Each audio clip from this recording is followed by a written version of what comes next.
It starts with an overhead shot, in color, but with no sound, of a man walking into a 7-Eleven. It's late, well past 2 a.m., but the scene is glowing. The street lamps working with the store signs to give off a glimmer you don't usually see on the typical nighttime surveillance video. The nearby bars, Henry's, O'Callahan's, Howl at the Moon, and Mother Hubbard's, are well beyond last call, and the street is a mix of those who don't want the night to end and those for whom the day is just beginning. As bright as the street is, your eyes squint as the video quickly switches to the glaring whiteness of the store's interior. Inside, you see the back of a well-dressed man with close-cropped hair standing at the counter, purchasing what looks like a bag of chips from the clerk. He motions to the customer to his left, and we see his face. He is handsome, but his eyes are tired, presumably from a long evening. He turns back to the clerk, completes the transaction, and walks out of the store and into the night. The video then cuts to an overhead shot of the sidewalk, where a man wearing a green hoodie opens the door to the 7-Eleven. He is a big man, but you can't make out his face.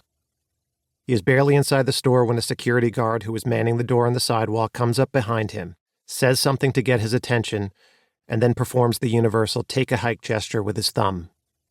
The man in the green hoodie does an about-face and skulks back to the sidewalk. Moments later, you see the customer with his newly purchased chips exit the store.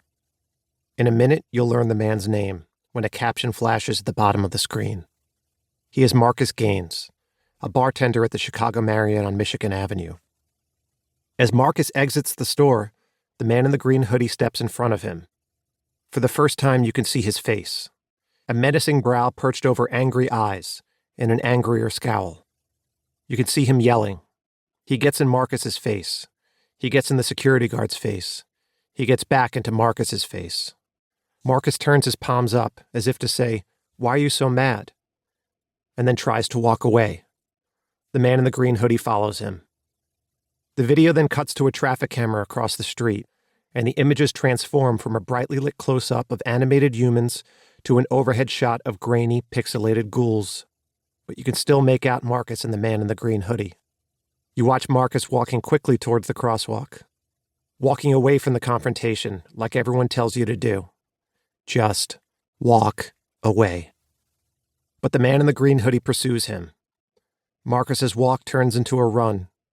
He takes 3 strides and then for some reason turns back around to face his pursuer. The man in the green hoodie hits him in the head with a crushing right hook, sending his body backward into the crosswalk. Marcus is crumpled and unconscious before he hits the ground. As he lies on the pavement, 2 figures run into the frame for the opposite end of the street. Thank God, you say to yourself as you watch the Good Samaritans kneel down next to Marcus's motionless body. Your relief turns to horror and disbelief as they shove their hands into his pockets and strip them of their contents before getting up and fleeing down an alleyway. To the right of the frame, the man in the green hoodie stalks away into the night. A few seconds later, 2 taxicabs, one in front of the other, make right turns onto the street where Marcus lies unconscious. The first one drives to the right of Marcus's motionless body, narrowly missing him. The next one drives directly on top of him, crushing his chest under 2 tons of automobile and killing him. The rest of the video shows the aftermath. A close-up of people in the street. On the sidewalk, one man is in complete shock. Another takes out his phone, in all likelihood calling 911. Marcus Gaines' life ended in the gutter. No one helped him until it was too late. Until they had to instruct the taxi driver to back up his car, slowly removing the front tires from on top of his body.